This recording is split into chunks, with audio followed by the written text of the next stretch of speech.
इस वीडियो में मैं आपको बहुत ही सामान्य अनुक्रम से परिचय करवाना चाह रहा हूं, जिसे हम समांतर अनुक्रम अर्थात अरिथमेटिक सीक्वेंस कहते हैं। इसे पहचानना काफी आसान होता है। यह एक ऐसा अनुक्रम होता है जिसमें प्रत्येक पद अपने पिछले पद से एक निश्चित संख्या में बड़ा या फिर छोटा होता है। हमारा उद्देश्य यहाँ यह देखना है कि इन अनुक्रमों में से कौन से समांतर अनुक्रम अर्थात अरिथमेटिक सीक्वेंस है। फिर हम देखेंगे कि इन्हीं में से जो अरिथमेटिक सीक्वेंस है उनको कैसे हम क्रमांक के स्पष्ट फलन के रूप में अर्थात इंडिसेस के एक्सप्लिसिट फंक्शन के रूप में या फिर पुनरावृत्त रूप में अर्थात रिकर्सिव वे में परिभाषित करेंगे। अब जब हम ये जानते हैं कि समांतर अनुक्रम अर्थात अरिथमेटिक सीक्वेंस वह सीक्वेंस होता है जिसका प्रत्येक क्रमागत पद पिछले पद से एक निश्चित संख्या में बड़ा या फिर छोटा होता है, तो निम्न में से कौन से सीक्वेंस अर्थात कौन से अनुक्रम अरिथमेटिक सीक्वेंस यानी कि समांतर अनुक्रम है, हमें यह बताना है। चलो दिए गए सीक्वेंसेस में हम पहले सीक्वेंस को देखते हैं।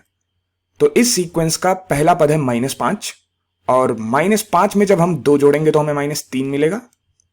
तो 2 जोड़ने पे -3 मिलेगा। -3 में 2 जोड़ेंगे -1 मिलेगा। फिर -1 में 2 जोड़ेंगे 1 मिलेगा।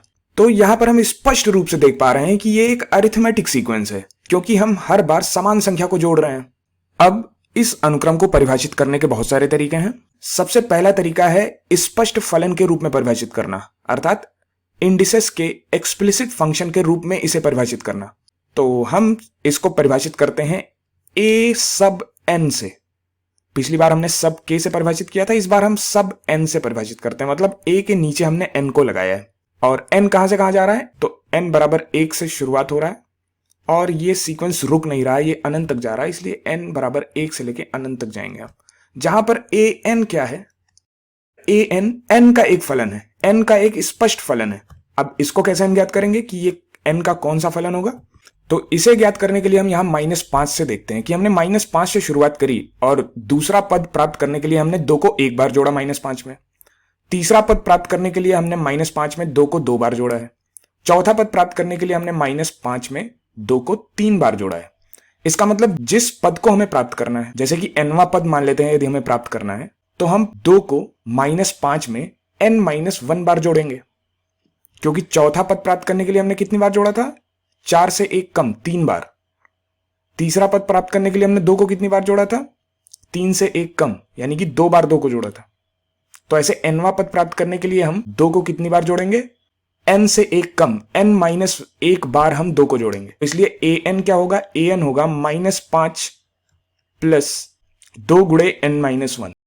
तो यहां पर हमने अनुक्रम को n के स्पष्ट फलन के रूप में परिभाषित किया है। अब दूसरा तरीका इसे परिभाषित करने का क्या है, दूसरा तरीका इसे परिभाषित करने का है पुनरावृत्त तरीके से इसको परिभाषित करें हम, अर्थात रिकर्सिवली इसे परिभाषित करें हम। तो रिकर्सिवली परिभाषित करने के लिए हम क्या करते हैं, प्रथम पद को लिखते हैं। तो प्रथम पद यहां पर क्या है, पहला पद हमने शुरुआत कहां से करी थी, -5 से, तो प्रथम पद है -5।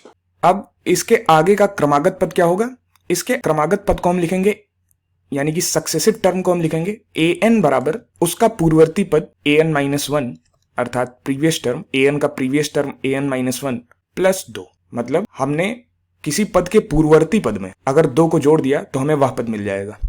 तो हमने -5 से शुरुआत करी अर्थात प्रथम पद -5 था। अब इसके आगे के पद को ज्ञात करने के लिए हम n का मान 2 रखते हैं तो हमें a2 मिल जाएगा। ऐसे हम n का मान 2, 3, 4 रखते जाएंगे तो हमें क्रमागत पद मिलते चले जाएंगे। तो यहां पर n का मान क्या है, n का मान 2 या 2 से बड़ा है। अतः हमने दिए गए सीक्वेंस को रिकर्सिवली अर्थात पुनरावृत्त तरीके से भी परिभाषित कर लिया है। तो यहां इसे हमने 2 तरीके से परिभाषित कर लिया है। एक है स्पष्ट रूप से एक्सप्लिसिटली परिभाषित करना और दूसरा यहां पर हमने इसे रिकर्सिवली परिभाषित किया है अर्थात पुनरावृत्त तरीके से परिभाषित किया है। आओ अब इस दूसरे सीक्वेंस को देखते हैं। तो इस दूसरे सीक्वेंस में क्या है, हमने 100 से शुरुआत की है और दूसरा पद 107 है, यानी कि यहां पर हमने 7 को जोड़ा। यहां हमने 7 जोड़ा 100 में तो हमें दूसरा पद 107 मिला और 107 में 7 जोड़ा तो तीसरा पद 114 मिला और 114 में 7 जोड़ा तो हमें 121 मिला। तो यहां हम हर बार 7 को जोड़ रहे हैं। तो यह भी एक अरिथमेटिक सीक्वेंस अर्थात समांतर अनुक्रम है। तो ये ऊपर वाला भी अरिथमेटिक सीक्वेंस था और ये वाला सीक्वेंस भी अरिथमेटिक सीक्वेंस है। तो इसको हम परिभाषित कैसे करेंगे, इसे हम लिखेंगे an, जहां पर n 1 से लेके अनंत तक जा रहा है क्योंकि ये एक अपरिमित अनुक्रम अर्थात इनफाइनाइट सीक्वेंस है, जहां पर ए एन क्या है, ए एन, अब इसे हम एन के स्पष्ट फलन के रूप में पहले परिभाषित करते हैं। तो ए एन क्या है, एन का स्पष्ट फलन अर्थात एन का एक्सप्लिसिट फंक्शन है। और यह ज्ञात करने के लिए हम फिर से यहां पे देखते हैं कि हमने प्रथम पद 100 में जब 7 जोड़ा तो हमें दूसरा पद मिला, तीसरा पद पाने के लिए 7 को हमने 2 बार जोड़ा 100 में, चौथा पद प्राप्त करने के लिए हमने 100 में 7 को 3 बार जोड़ा है, तो एनवा पद प्राप्त करने के लिए हम 100 में 7 को n-1 बार जोड़ेंगे। तो यहां पर हमने इसे n के स्पष्ट फलन के रूप में अर्थात एक्सप्लिसिटली इसे परिभाषित कर लिया है। अब दूसरा तरीका परिभाषित करने का है पुनरावृत्त तरीके से अर्थात रिकर्सिवली हम इसे परिभाषित करेंगे। तो रिकर्सिवली परिभाषित करने के लिए हम लिखते हैं ए एन, जहां पर n 1 से लेके अनंत तक जा रहा है, अनंत तक। और ए एन क्या है, ए एन लिखने के लिए हम देखते हैं हमने 100 से शुरुआत करी थी, हमने 100 से शुरुआत करी थी, तो पहला पद है 100, प्रथम पद 100 है। अब इसके प्रत्येक क्रमागत पद अर्थात सक्सेसिव टर्म्स को हम उसके पूर्ववर्ती पद से परिभाषित करेंगे, मतलब उसके प्रीवियस टर्म से परिभाषित करेंगे। तो ए एन को हम कैसे परिभाषित करते हैं कि जब हम ए एन -1 में 7 को जोड़ेंगे तो हमें ए एन मिलेगा, अर्थात ए एन का जो पूर्ववर्ती पद है, प्रीवियस टर्म है ए एन -1, जब इसमें हम 7 जोड़ेंगे तो हमें ए एन मिलेगा, जहां पर एन का मान क्या होगा, 2 या 2 से बड़ा होगा, और ये 2 या 2 से बड़ा अर्थात एन का मान 2 या 2 से बड़ा होगा। तो यहां पर इसे हमने रिकर्सिवली अर्थात पुनरावृत्त तरीके से परिभाषित कर लिया है। अब हम समांतर अनुक्रम अर्थात अरिथमेटिक सीक्वेंस को व्यापक तरीके से जनरल वे में कैसे परिभाषित करेंगे। तो इसे व्यापक तरीके से परिभाषित करने के लिए मान लेते हैं कि ये अपरिमित अनुक्रम इनफाइनाइट सीक्वेंस को हम परिभाषित करना चाह रहे हैं। तो ए एन से हम परिभाषित करते हैं, जहां पर एन 1 से लेके अनंत तक है, और इसको हम एन के स्पष्ट फलन के रूप में परिभाषित करना चाह रहे हैं। तो ए एन बराबर होगा, कोई एक स्थिरांक होगा यहां पर, और वह स्थिरांक सामान्यतः प्रथम पद ही होगा। तो मान लेते हैं वह स्थिरांक ए है, तो एक कोई स्थिरांक है जो कि यह प्रथम पद ही होगा, यह प्रथम पद ही होगा, प्लस कोई संख्या डी होगी। और यह संख्या डी कौन सी संख्या है, जब हम प्रत्येक पद को किसी निश्चित संख्या से जोड़ रहे हैं तो यह वह निश्चित संख्या है। अब यह संख्या धनात्मक भी हो सकती है और ऋणात्मक भी हो सकती है। जब डी धनात्मक होगा तो प्रत्येक पद अपने पीछे वाले पद से बड़ा होगा, और जब यह ऋणात्मक होगी तो प्रत्येक क्रमागत पद अपने पूर्ववर्ती पद यानी कि पिछले वाले पद से छोटा होगा। तो ए एन बराबर होगा ए प्लस डी गुणे n-1।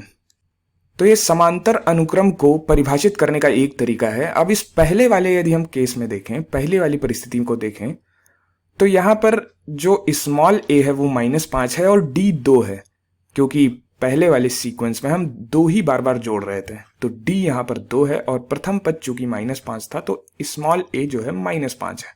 और दूसरे वाले केस में यदि हम देखें तो डी था 7, बार बार हम 7 को जोड़ रहे थे, तो डी है 7 और प्रथम पद था 100, इसलिए स्मॉल ए यहां पे 100 है। अब यदि इसे दूसरे तरीके से परिभाषित करना होता अर्थात रिकर्सिव वे में पुनरावृत्त तरीके से इसे परिभाषित करना होता, तो हम लिखते कि पहला पद तो भाई ए है, यहां पे इसे लिख लेते हैं, ये पहला पद स्मॉल ए है, प्रथम पद स्मॉल ए है, और प्रत्येक क्रमागत पद को हम उसके पूर्ववर्ती यानी कि प्रीवियस टर्म से परिभाषित करेंगे। तो ए एन बराबर होगा ए एन -1 प्लस डी। अब ये डी धनात्मक या ऋणात्मक कुछ भी हो सकता है, और एन का मान यहां पर 2 या 2 से अधिक होगा। तो इस तरह से हम समांतर अनुक्रम को परिभाषित कर सकते थे। ये पुनरावृत्त तरीका है परिभाषित करने का, और ये तरीका है एन के स्पष्ट फलन के रूप में परिभाषित करने का। अब इस दिए गए प्रश्न में आखिरी सीक्वेंस को हम देखें तो यहां पर क्या है, यहां पर पहला पद 1 है, हम शुरुआत 1 से कर रहे हैं, और 1 में जब हम 2 जोड़ते हैं तो हमें 3 मिलता है, और जब 3 में हम 3 जोड़ते हैं तो हमें 6 मिलता है, और 6 में जब हम 4 जोड़ते हैं तो हमें 10 मिलता है। तो यहां पर हम समान संख्या को बार बार नहीं जोड़ रहे हैं, इसलिए समांतर अनुक्रम नहीं है। अब हम जानते हैं कि ये समांतर अनुक्रम नहीं है, लेकिन इसे यदि हम परिभाषित करना चाहते तो हम कैसे करते, तो इसे हम रिकर्सिवली अर्थात पुनरावृत्त तरीके से परिभाषित कर सकते थे। तो यहां पर कैसे करते हैं हम परिभाषित, इसको हम लिखते हैं ए एन, जहां पर एन 1 से लेके अनंत तक गया है, और यहां पे प्रथम पद क्या है, प्रथम पद 1 है। अब क्या हो रहा है, जैसे 6 को देखो तो 6 क्या है, 6 तीसरा पद है, और इसके पूर्ववर्ती पद में हम 3 जोड़ रहे हैं तब हमें 6 मिल रहा है। अब 3 को देखो, 3 दूसरा पद है और इसका पूर्ववर्ती पद 1 है। जब इस दूसरे पद के पूर्ववर्ती पद में हम 2 जोड़ रहे हैं तो हमें ये दूसरा पद मिल रहा है। तीसरे पद के पूर्ववर्ती पद में जब हम 3 जोड़ रहे हैं तो हमें ये तीसरा पद मिल रहा है। ऐसे चौथे पद के पूर्ववर्ती पद में अर्थात प्रीवियस टर्म में जब हम 4 जोड़ रहे हैं तो हमें चौथा पद मिल रहा है। तो हम क्या करेंगे, nवे पद के यानी कि an के, an का पूर्ववर्ती पद क्या है, an-1, प्रीवियस टर्म है an-1। जब इसमें हम n जोड़ देंगे तो हमें an मिल जाएगा, मतलब nवा पद मिल जाएगा, जहां पे n का मान 2 या 2 से अधिक होगा। यहां पर ध्यान देने वाली बात है कि जब हम an लिख रहे हैं, nवा पद लिख रहे हैं, तो हम इसके पूर्ववर्ती पद में n को जोड़ रहे हैं। जब हम an को बदलेंगे तो जो संख्या n जुड़ रही है वो बदल जाएगी। जैसे कि हम an की जगह पर यदि 10वां पद लेते, a10 लेते तो n 10 हो जाता। अब यदि 8वां पद लेते तो ये n की जगह पर 8 आ जाता, या फिर कोई सा भी हम पद लेते, n हमेशा बदलता रहता। तो जो संख्या जुड़ रही है वो बार बार बदल रही है, इसलिए समांतर अनुक्रम नहीं है। अब यदि यहां पर देखें, ऊपर के 2 उदाहरणों में देखें, आप an का चुनाव कैसा भी करें, n का चुनाव यहां पर कैसा भी करें, बार बार जो जुड़ रहा है वह संख्या है 2, जो कि यहां पर फिक्स है, एक निश्चित संख्या ही बार बार जुड़ रही है। ऐसे यहां पर भी n का चुनाव हम कुछ भी करें, यहां पर जो बार बार संख्या जुड़ रही है वह है 7, जो कि एक फिक्स संख्या है, जो कि एक निश्चित संख्या है। तो इस वजह से ये दोनों अनुक्रम समांतर अनुक्रम है, जबकि यह जो नीचे परिभाषित किया गया तीसरा अनुक्रम है यह समांतर अनुक्रम नहीं है। तो ये समांतर अनुक्रम नहीं है, लेकिन फिर भी यह एक रोचक अनुक्रम है जिसे हम आगे कभी पढ़ेंगे।